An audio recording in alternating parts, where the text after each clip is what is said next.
You're listening to the Spark Radio Network, internet radio like you've never heard before. Innovation, creativity, and imagination are all said to begin with a spark. So fasten your seatbelt and take the ride of your life and listen for the spark. You are listening to KLRN Radio, where liberty and reason still reign. Most writers and radio show hosts know that to connect with your fans, you need to do more than just write books or record the latest podcasts. There are many different elements that go into forming an online platform, but there are also many hidden traps. To make matters worse, solid advice on how to survive the muddy waters is scarce. In the book Hidden Traps, I talk about some of the important issues of working with an online platform, highlighting traps that could put your physical or internet security at risk or be harmful to your reputation. Are your social media posts just links with a few disjointed words, making you look like someone who can't complete a sentence? Did your new website cost you more than you anticipated? Are you leaking your personal contact details across the web without even knowing it? Then you need Hidden Traps. Hidden Traps is now available in paperback and ebook from a variety of retailers, including Amazon, Barnes & Noble, and Kobo. Visit blackwolfpublications.com for more details. If you're 85 or younger, would you like peace of mind and comfort for your family? We're Final Expense Direct with an urgent message for you. The average funeral today costs over $8,000, but the most you'll get from government benefits is $255. How will your family pay the difference? We can help. Our senior plans start as low as just $1 a day and pay up to $30,000 for a funeral and other final expenses. Peace of mind is easy. There's no medical exam. You'll have lifetime coverage, and your plan can't be canceled as long as you pay your premiums. Call now for free information about our senior plans. Answer a few simple questions and receive approval right on the phone. Plus, call right now and we'll give you a discount prescription card for free. Call 800-553-8687. That's 800-553-8687. Again, 800-553-8687. KLRN Radio has advertising rates available. We have rates to fit almost any budget. Contact us at advertising@klrnradio.com.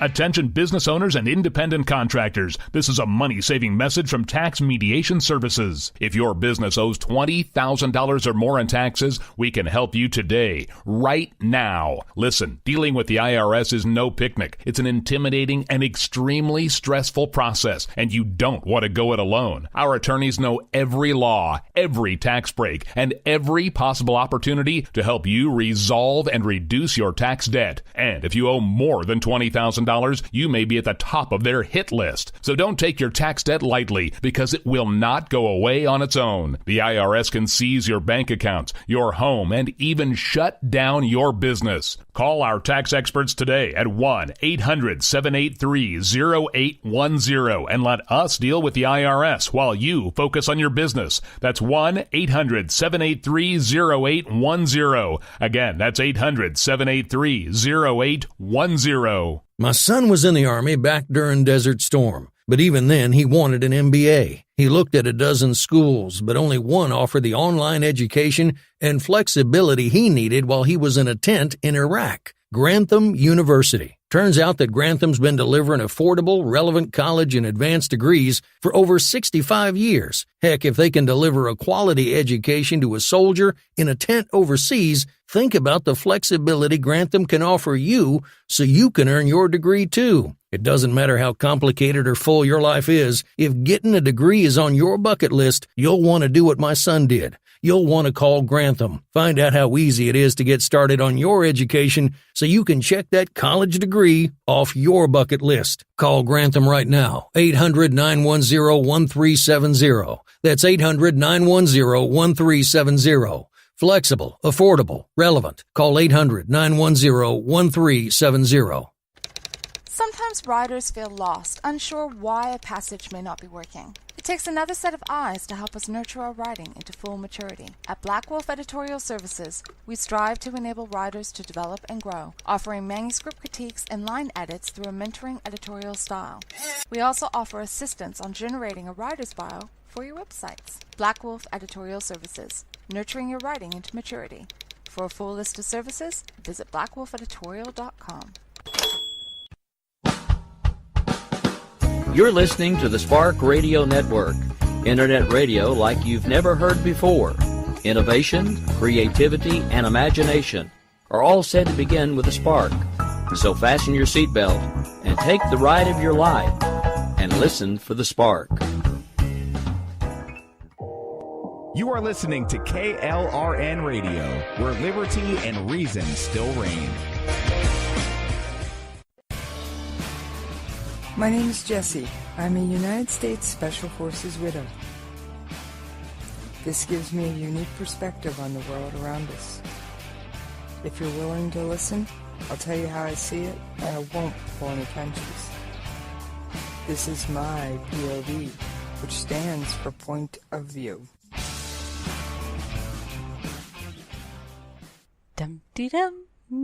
Take a quick look around. Don't see anyone. Jessie's on holiday. Yeah. Jessie's on holiday. And she doesn't know what's going on. When the cat's away, the mice will play! Jess, guess what? You dared me. Jessie didn't think that I could run a POV show. Ha! Guess what? She's on holiday. So, Doc is taking over! Jessie, you might regret this one. Don't dare me to talk about politics or anything like that, because you know what's gonna happen. Well, guess what, guys? There has been a topic that I, Dr. Judy Elmore, also known as Doc, has been wanting to talk about for some time on Conversations in Science. But of course, Jessie, being my producer, wouldn't let me do it because it's so steeped in politics. And of course, Conversations in Science is not meant to be about politics. We're meant to keep it nice and neutral. But she said if I can find some other show that maybe I could talk about it. And she went on holiday. Guess what? I am talking about, in particular, the Paris Accords. Those who are fans and listeners of my own show, Conversations in Science, you will have heard me talk about various different aspects of global warming and looking at climate change and what it is from a science perspective. It is real, guys. It is not fake science. It does exist. I've been over this on multiple occasions. I will gladly admit, and I'll be the first one to admit it, that how much of a role human beings play on global warming and on climate change, yeah, that's up for debate. And I'll gladly be the first one to actually admit that. But guess what? It's real science. And this is why things like Paris Accords or the Paris Agreement for Environmental Change came about in the first place. It is about various different countries around the world coming together to fight a very real problem. Now, the reason why I wanted to talk about this is because I actually don't think very many people actually know exactly what is actually in the Paris Accords. I don't think many people have actually read the document itself. And I will believe it or not, I've read the thing from cover to cover. It is 25 pages of, snooze fest. I'm sorry, it is. I have come to a conclusion that you have to be a special kind of writer to write these sort of documents and an expert in writing things that will put you to sleep, because I had to write it and read it in short little stints or I was going to fall asleep myself. But still, this document is actually quite concise. There's no real what is there to understand? The thing that's interesting about it is that it's filled with ambiguity, deliberately so. And the reason why I wanted to talk about the Paris Accords is because, well, President Donald Trump has pulled out. He wants the U.S. to say, no more, we're not taking part in this. Well, I have quite a few different points of view about that one and other reasons, but I'll get to that in the moment. Okay, I am going to let you know right up front. I'm going to read out parts of the Paris Accords, but I'm not going to read out the whole thing. Because if I did that, not only would Jessie kill me when she finds out and comes back that, well, I've hijacked her show so I can do this. She's going to kill me because her fans are going to go, what sort of idiot did you allow onto your show to talk about the Paris Accords? Yeah, no, you're probably going to do that anyway. But no, I'm going to talk about just a couple of the clauses and what they really mean. Because as I started reading this document, was reading it from the start, and I sort of went, President Trump has never read this thing. It's so obvious he's never read this thing. And then I got further in. I got about page 12 of this document and went, oh, actually, maybe he has read it. Because there were a few things in the Paris Accords themselves that even I didn't know were there. And I can understand how President Trump would take offense to some of the things that were written there. And I can understand why he would want to pull out of this. Do I think it was a smart idea? No. And I'll explain to you why. All right, so let's look at the beginning of this thing. In the Paris Accords, if we're looking at, say, the first page of this thing, this first page of this thing is basically just a summary of everything that is here. And there is one statement right in the beginning, which I know President Trump was going to have a problem with no matter what.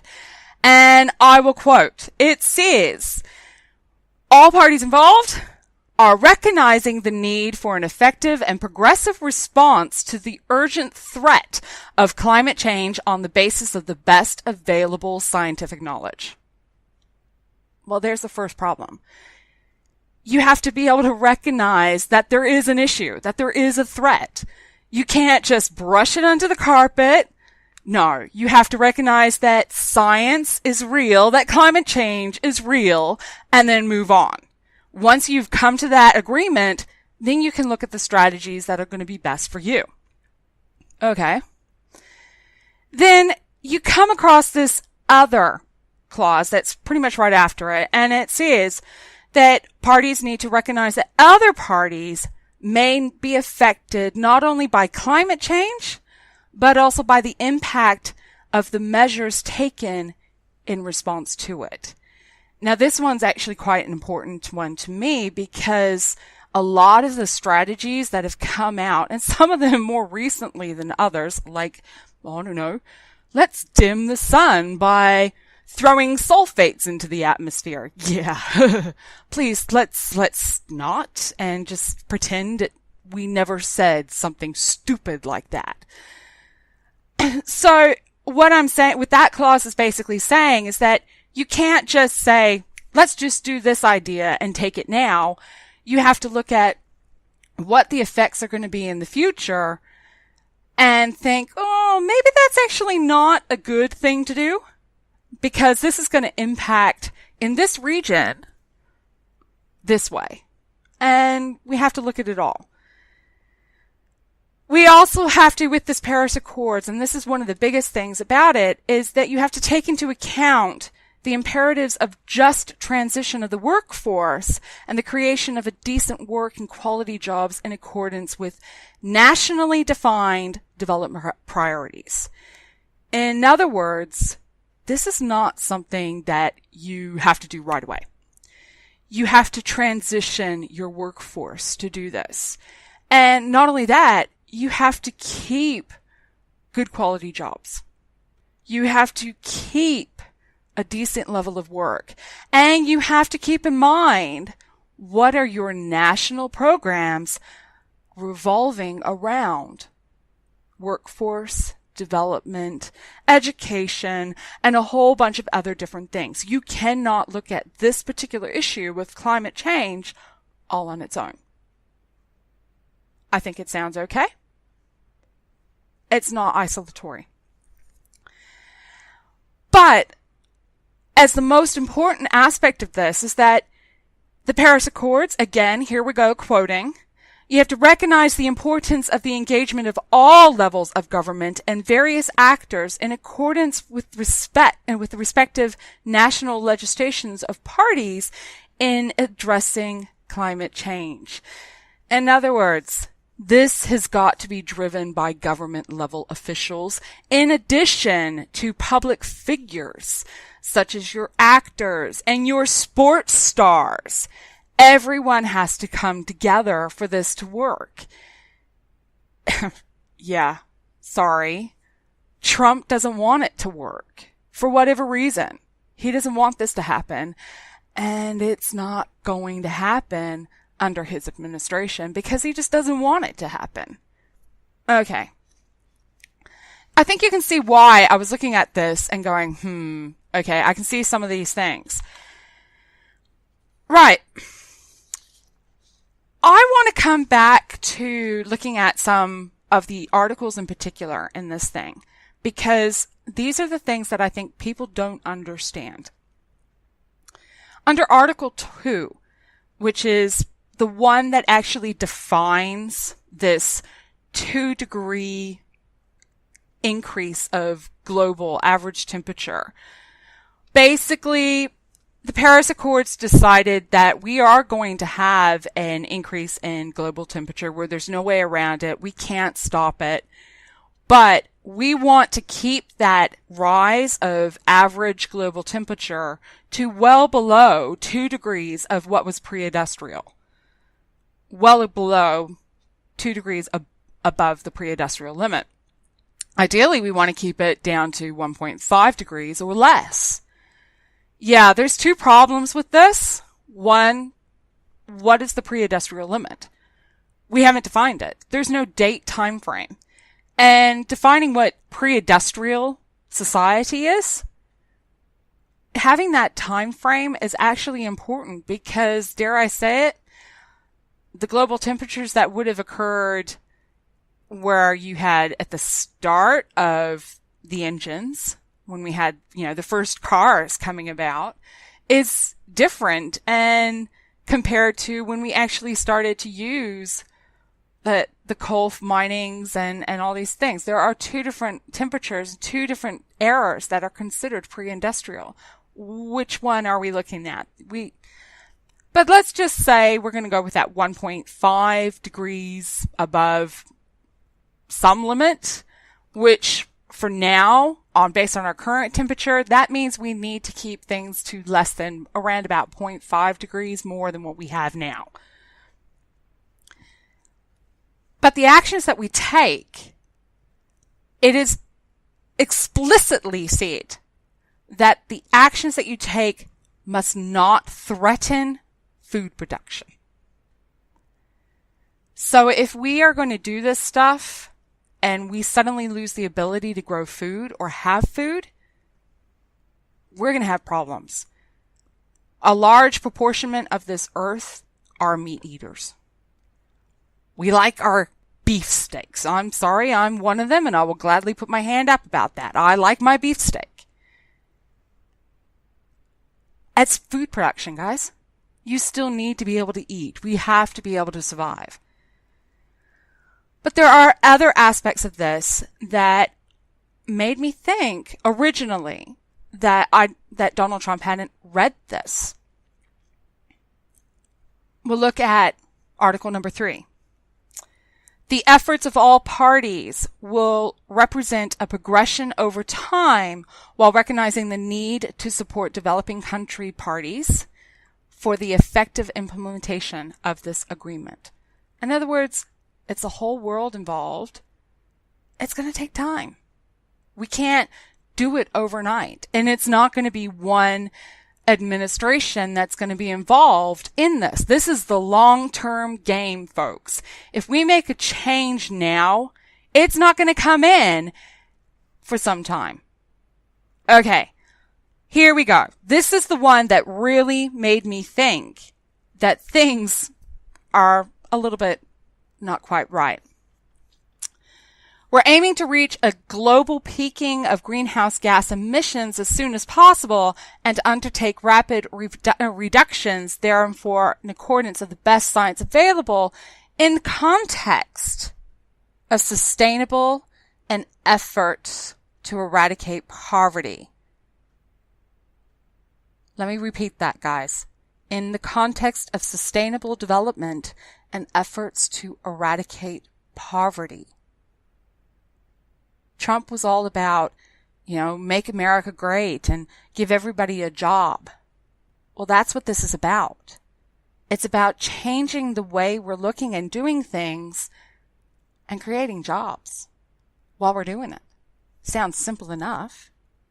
Under Article 4, Paragraph 11, a party may at any time adjust its existing national determined contribution with a view to enhancing its level of admission. In other words, guys, you don't like what you're doing? Change it! You think your levels are too high, that this plan that you've made is too ambitious? Then change it. You don't have to stick to it. Change it.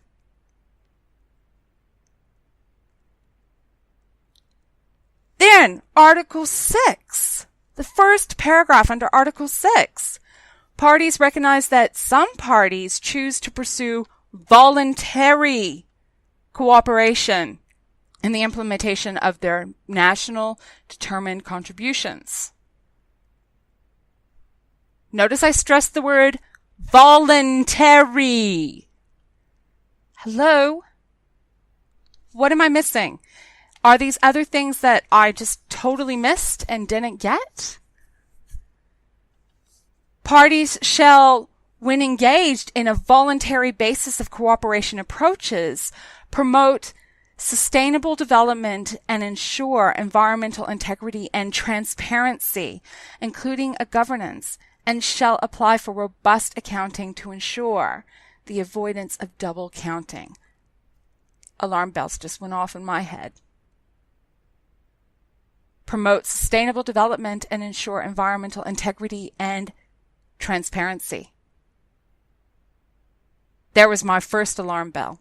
Transparency.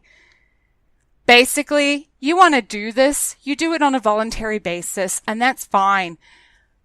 It's the way it works. We get it. You can change your contribution levels at any point in time, but you have to be open about it. You can't be behind closed doors. You have to explain why you are doing things and give it reason. And it could be just as something as valid as we don't have enough jobs. Or we tried using this methodology of creating power and it didn't generate enough power to keep our citizens warm over winter. We have no choice. We've got to go back to coal burning so we can get enough power. Am I the only one that's seeing the solution? What was so easy? Why did it have to happen? And then I came to Article 9. And this is the one, this is about on page 12 of the Paris Accords. And this is when I went, this is why Trump wanted out. The first paragraph. Developed country parties shall provide financial resources to assist developing country parties with respect to both mitigation and adoption in the continuation of their existing obligations under the convention. And then it carried on and said other parties are engaged to provide or continue to provide such support as voluntary. In other words, countries such as the United States, United Kingdom, Britain, and Russia to a certain extent are expected under the Paris Accords to provide financial support. to those developing countries so they can take this on board and implement a policy to help mitigate climate change. That one statement goes against what Donald Trump kept saying the entire way through his presidential campaign. Put America first. Stop sharing the resources and put America first. Deal with everything that was going on within your own borders and with the poverty that's going on there. Let's give people jobs, those sorts of things. That one statement alone was enough for me to finally see what is Trump really against. It's that one statement. It suddenly hit. But it has other issues. We ignore the Paris Accords right now, and this whole movement of Trump pulling out of the Paris Accords, it has greater implications beyond just climate change and these other bits and pieces. You are now in a situation where one president, and that was Obama, had signed the documents saying, yes, we agree to this, and yes, we are going to do this. We're going to take this on board, and we're going to go with it. Then you had a new president come in, and within his first 100 days said, no, we're not doing this, and turned everything upside down. What guarantee does the rest of the world have that this is not going to happen again? What guarantee do we have that says with one president signs a document, the next president's not going to come in and say, no, that's a piece of crap and we're not doing that? We don't. We no longer have any assurances. Government changes. Government is always changing. But things like climate change is a long-term game thing. And it's a interesting long-term game thing. I'm sorry, guys. I understand why Trump is pulling out. I get it. I totally understand it. We need to put, you want to put America first and spend the resources where they belong. There are other ways of sharing those resources, but that one clause says you provide financial support. You provide financial resources. And I will agree, dubious at best. But hey, look at the other side of this. This is a world document, a government document that's going across multiple countries. And you just shot yourself in the foot. You've shot the trust and the support that people had for the states. It's gone. We no longer support the idea. We don't get it. Yeah. That was just my random, wonderful thought about the Paris Accords. Okay, Jess. I do have a couple of other things. And we have, looking at the clock, we've hit the half-hour mark. So I had better roll some of those ads, because if I don't, I'm sure Jessie is going to have a conniption fit with me. Forget the station manager. Yeah, she's minor. Jessie, you're my producer. Please. Hopefully I'm being okay. So I will see you guys, and we'll come back, and we're going to talk about something similar, but we're going to leave the Paris Accords behind, and we're going to talk about something else. I'll see you on the other side of those ads. You're listening to the Spark Radio Network, internet radio like you've never heard before. Innovation, creativity, and imagination are all said to begin with a spark. So fasten your seatbelt and take the ride of your life and listen for the spark. You are listening to KLRN Radio, where liberty and reason still reign.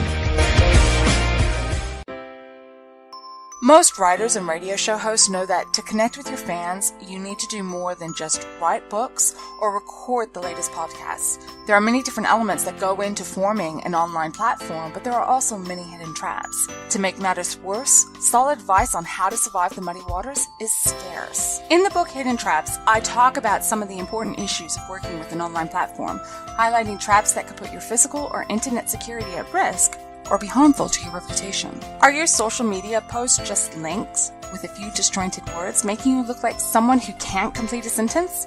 Did your new website cost you more than you anticipated? Are you leaking your personal contact details across the web without even knowing it? Then you need Hidden Traps. Hidden Traps is now available in paperback and ebook from a variety of retailers, including Amazon, Barnes & Noble, and Kobo. Visit blackwolfpublications.com for more details.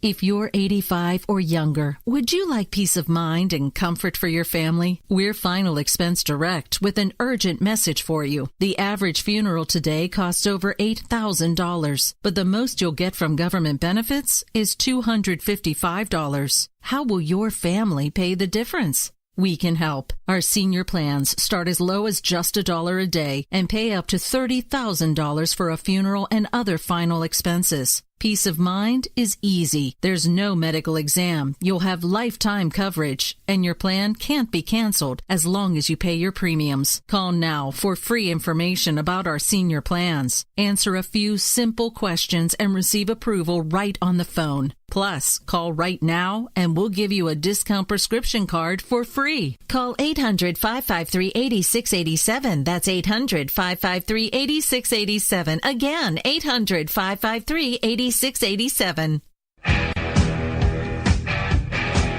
KLRN Radio has advertising rates available. We have rates to fit almost any budget. Contact us at advertising@klrnradio.com.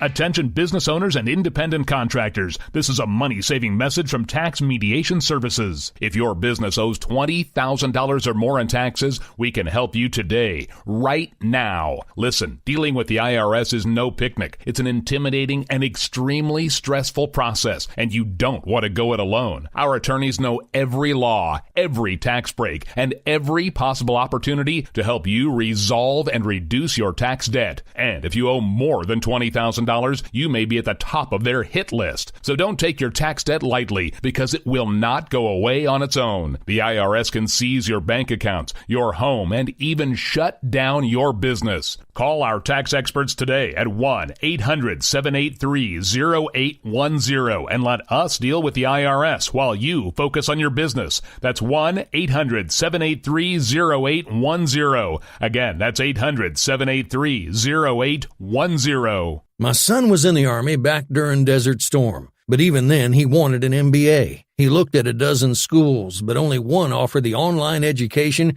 and flexibility he needed while he was in a tent in Iraq, Grantham University. Turns out that Grantham's been delivering affordable, relevant college and advanced degrees for over 65 years. Heck, if they can deliver a quality education to a soldier in a tent overseas, think about the flexibility Grantham can offer you so you can earn your degree too. It doesn't matter how complicated or full your life is, if getting a degree is on your bucket list, you'll want to do what my son did. You'll want to call Grantham. Find out how easy it is to get started on your education so you can check that college degree off your bucket list. Call Grantham right now, 800-910-1370. That's 800-910-1370. Flexible, affordable, relevant. Call 800-910-1370. Sometimes writers feel lost, unsure why a passage may not be working. It takes another set of eyes to help us nurture our writing into full maturity. At Black Wolf Editorial Services, we strive to enable writers to develop and grow, offering manuscript critiques and line edits through a mentoring editorial style. We also offer assistance on generating a writer's bio for your websites. Black Wolf Editorial Services, nurturing your writing into maturity. For a full list of services, visit blackwolfeditorial.com. Hi guys, welcome back, and for those of you who are just popping in, well, sorry, Jesse's on holiday, and she had dared me, Dr. Judy Elmore, and she said that I wasn't capable of doing a POV. Guess what? I'm now taking over her show for one night only. But hey, I had a few things I wanted to say. And for those of you who were listening before, I was talking about the Paris Accords and Trump, and I actually sort of understand why he wanted to pull out, and mainly because of one article that says that developing countries must provide financial support to other developing countries. And yeah, I can sort of understand that now, make America great. And yeah, by sending your resources away, that's not going to make it happen. But I also do question whether he read some of it, because it's voluntary and you can change your contributions at any point in time, but you have to be transparent about what you're doing and why. Okay. We're going to leave Paris Accords aside for the moment. In fact, we're going to leave them aside altogether, because I want to turn my attention to some of the news that came across my feeds. And yeah, I do occasionally pay attention to the news. And Jessie's always teasing me about this, which is why she didn't think I was going to be able to do a POV show. Ha! Jess? Yeah. Okay. One of the things that came across my feeds is that Singapore is now going through and limiting the number of private cars that will be on the road. Come February of next year, there will be a new cap on the growth of the number of private cars on the road. And that cap will be 0%. They already have a cap in place as to how many private cars each year they're allowed to have on the roads. They've already got this limiting growth. So if one private car dies, you could replace it and maybe get another one, so more and more citizens can buy another car. But that cap at the moment, and that cap's been in place since 2015, is 0.25%. That's not a lot of cars in terms of growth. So basically, they've got very minimal number of cars they're allowed to have. And as of February next year, so February 2018, that cap will be lowered down to 0%. So the number of private cars they have on the road come February 2018, that is it. They're not getting any more private cars whatsoever. They don't exist. Well, some people are looking at this and they're saying it's an environmental thing. Yes, it has an environmental impact. Yes, it is going to help in a certain extent to bring down the carbon emissions of Singapore. But that is not the motivating factor. The motivating factor is the fact that Singapore is an island. You have, at the moment, about 12% of the landmass of Singapore is taken up by roads. And they don't have any more room to put any more roads. They don't have any more room for their population in general. They have an insane number of people living in tight quarter spaces. They don't have the room for growth of the city as a whole. And so to keep things without becoming the huge traffic jam that potentially could be there, they are deciding to take a different strategy. The strategy that they have chosen is they're putting money into the public system, into the private and the public transport. They have vowed, the government has vowed to spend $28 billion, Singaporean dollars, $28 billion over the next 5 years to expand and upgrade their current metro system and expand it. And that's including the metro and other light rail or whatever other systems in place that they decide to come against. And they are finding that some people are criticizing them for taking this stance. My hat goes off to them, actually, because, dare I say it, they've recognized a problem.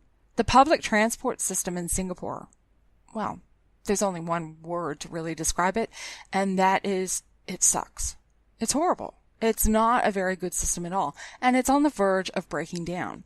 So if you're going to limit the number of private cars on your roads, you have to do something about the public system, about the public transport.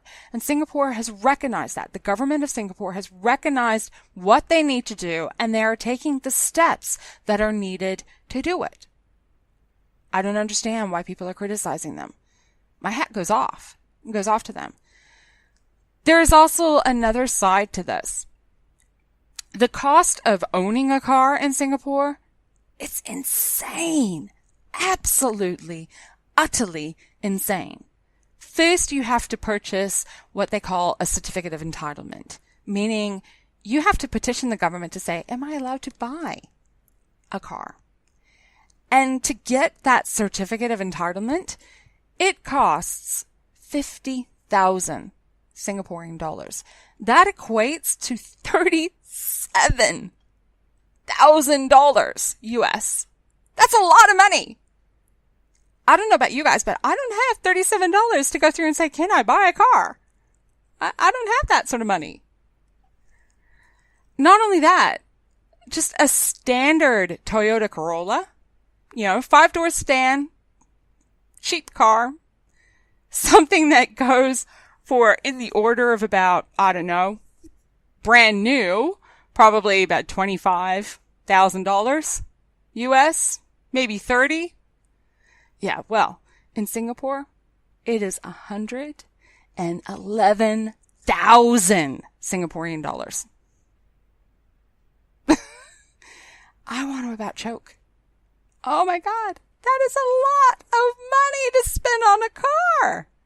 So I understand why they want to change this. People, you need the incentives to actually use the public transport system, which they've put in place by making the prices of the cars so outrageously expensive, and the fact that they've now capped how many cars are allowed on the road. But seriously? They're taking wonderful steps in my mind. And it's not, it's going to have an environmental impact, but it's not a big impact. Now, one of the things that when I was looking at this, there was one person that went through and said her hat goes off to this government for taking these brave steps. And it is a brave step because you're going to get a lot of backlashing of spending that much money. I mean, $28 billion over the course of 5 years on public transport. You're going to get backlash about this. There's no ifs, ands, or buts about it.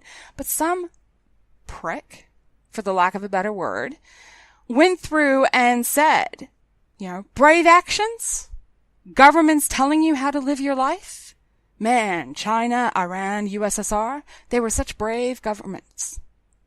Guys, this is completely different. Singapore is not telling you that you're not allowed to buy a car. They're just making it very difficult for you to do so. But at the same time, they're giving you the incentives and the ways of doing things so you don't have to take a private car. They're giving you a way of taking public transport, and they're vowing to upgrade that public transport to make it even easier still. That is brave. In fact, it was Lyman Baker that went through and said that no great advancement made in science, politics, or religion has happened without controversy. And this is just one of them.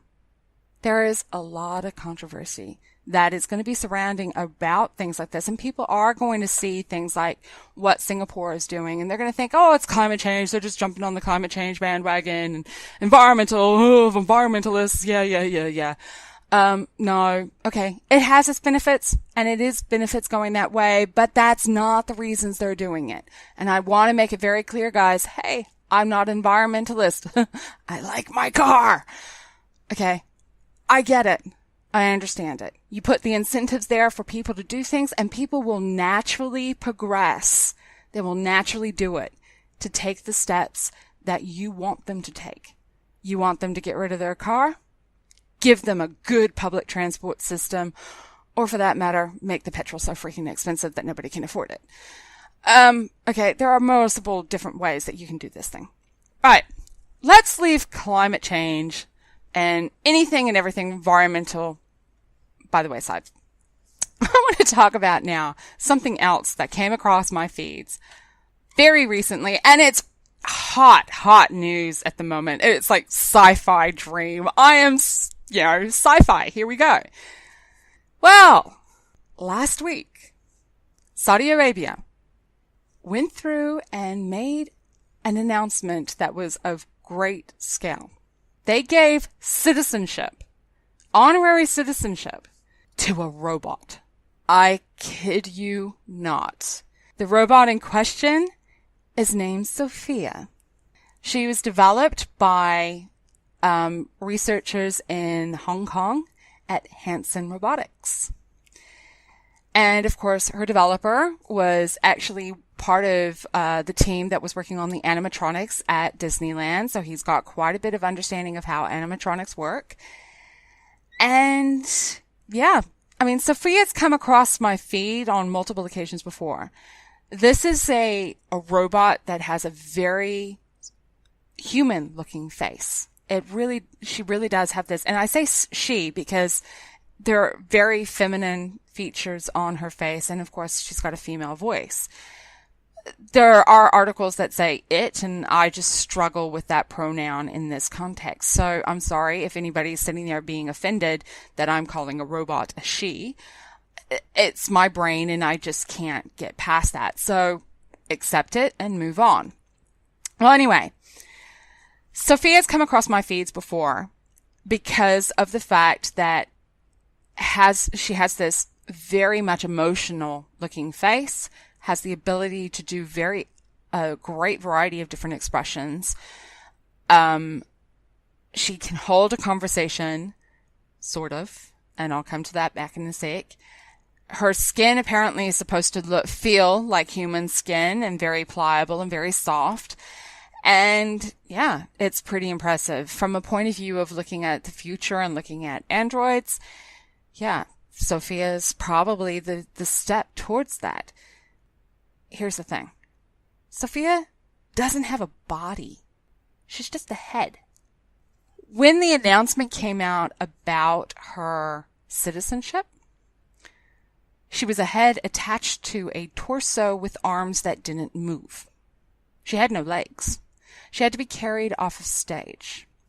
Now, that in some respects is fine with me. I've got no problems with this. I mean, there's a lot of different situations where I can see a human being taken off stage, but this is not a human. This is a robot. And I'll tell you the biggest thing that defines the difference between a robot and a human. Conversation. I'm a conversational person. I like to have a conversation. Sophia has artificial intelligence, yes. She has the ability to answer a question on the fly.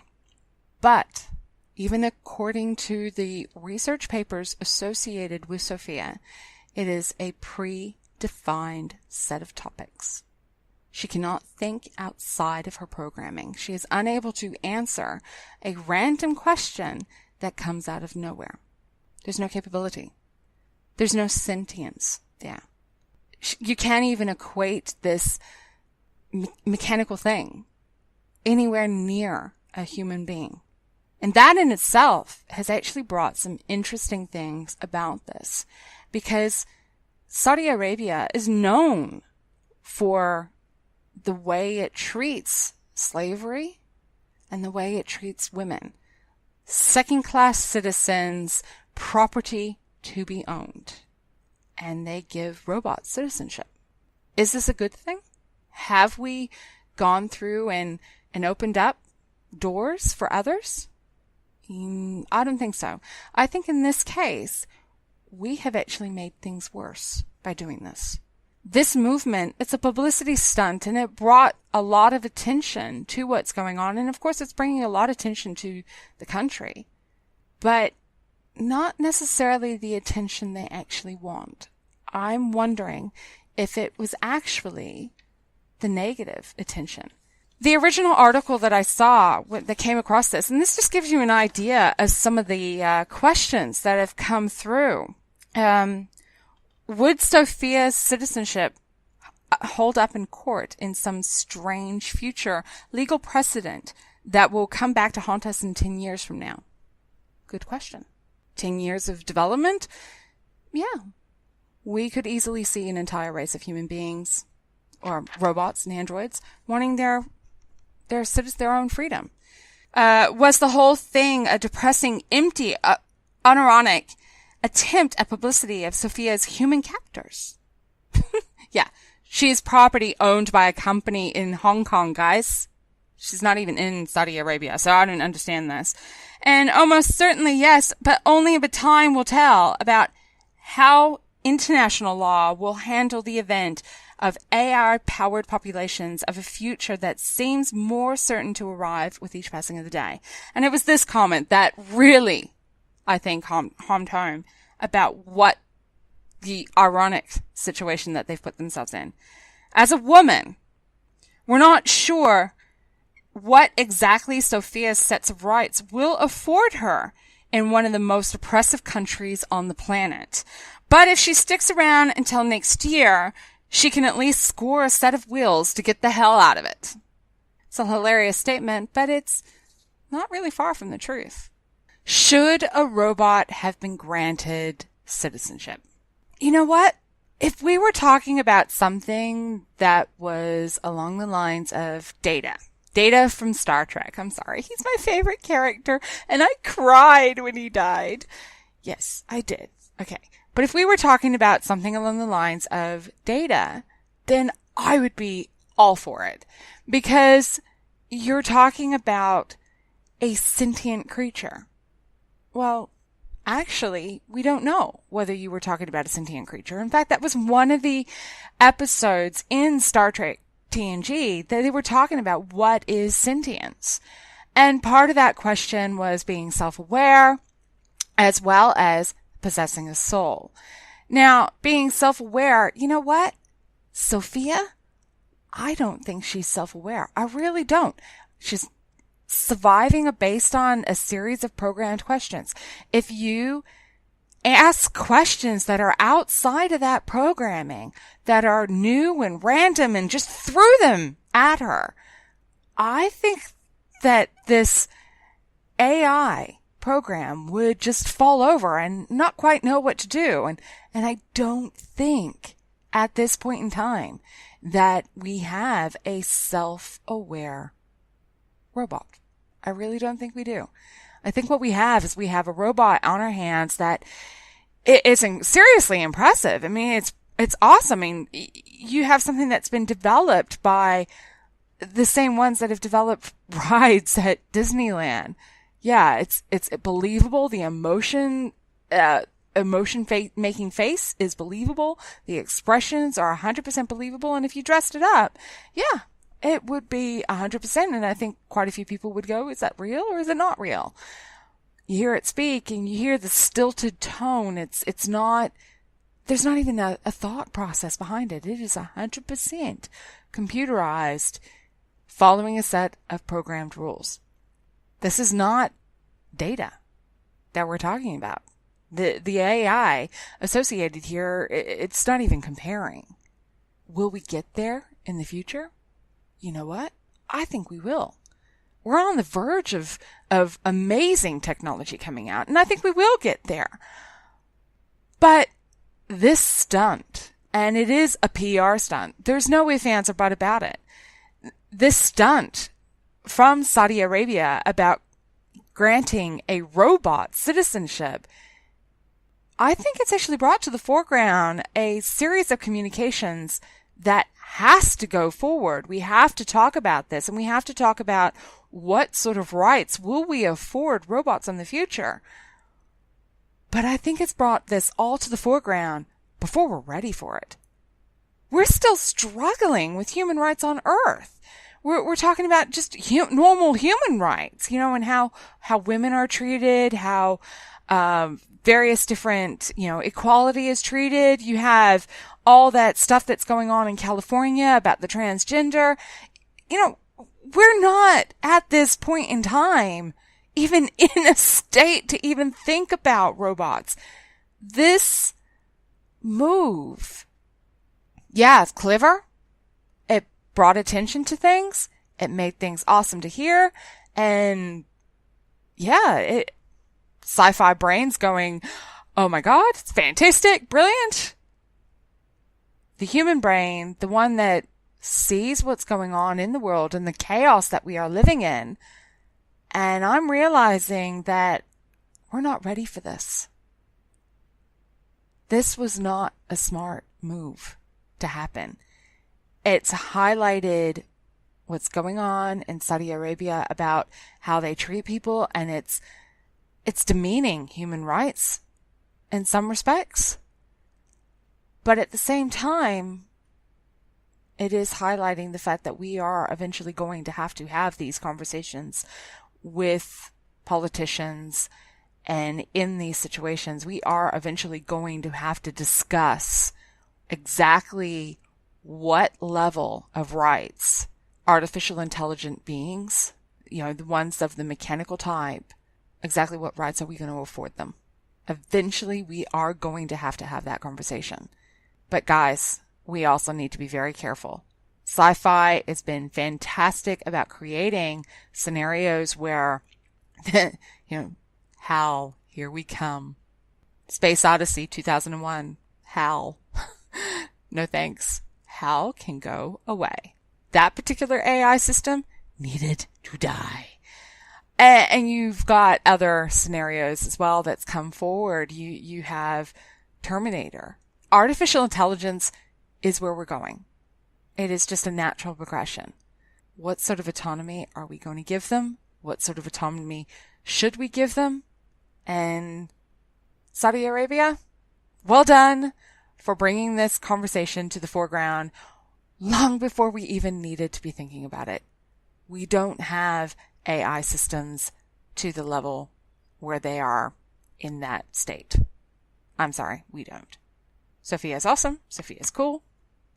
But yeah, we're still a long way off. Hey, it's science, guys. Of course it's going to come across my feeds. Who knows? Okay, so don't get angry with Jess, please. She had no idea exactly what I was going to talk about, and she certainly didn't know that I was going to completely take over her show for one day. She just went on holiday, okay? So don't get angry with Jess. But I don't know, maybe I'll kidnap another episode in the future, especially if I've got something important to say. In the meantime, you can catch me if you are really interested. You can catch me at Conversations in Science. And of course, I'm looking forward to the next episode of Conversations in Science because I'm going to talk about some of the idiocy that's coming up. Climate change. Funny topic. Yeah, I talk about it a lot. Sorry. But there is some science out there. Some of it valid, some of it not so valid. So, Conversations in Science, catch you on the first Monday of every month at, I think it's 7 Eastern time. I'd have to look at the calendar of that. I'm so confused. Meanwhile, if you have any questions for me about the Paris Accords or what's going on in Singapore or Sophia, I would be more than happy to talk to you, and you can get hold of me on Facebook, and you would look for at Judy L. Moore. And that's spelled M-O-H-R if nobody knows how to spell my name. Or you can find me on Twitter, and that's at Judy L. Moore. And you can find my website, which is judylmoore.com. But if you are interested in some of the other projects that I'm involved in, I am a writer and freelance editor, and you can find those informations and little tips on blackwolfeditorial.com. Meanwhile, guys, if you really feel the burning need to get hold of Jess and go, Jess, who is this idiot and what did you let her do? Why did you let her take over your show? If you really feel the burning need to do something like that, you can get hold of Jessie at Jessie POV on Twitter. And of course, you can contact her at the station on let's see if I get this right. Jessie at klrnradio.com. It's a little bit crazy, but hey, we happen. Okay, guys, she will be back. And I'm not going to do her I'm out of here thing. I value my ears. I really do. So you don't need to uncover your ears. Sorry, Jess. I promise. Now I'm going to sneak away and hopefully she won't know I was here. Yeah, like that's really going to happen. See you guys. See you over on Conversations in Science. Bye.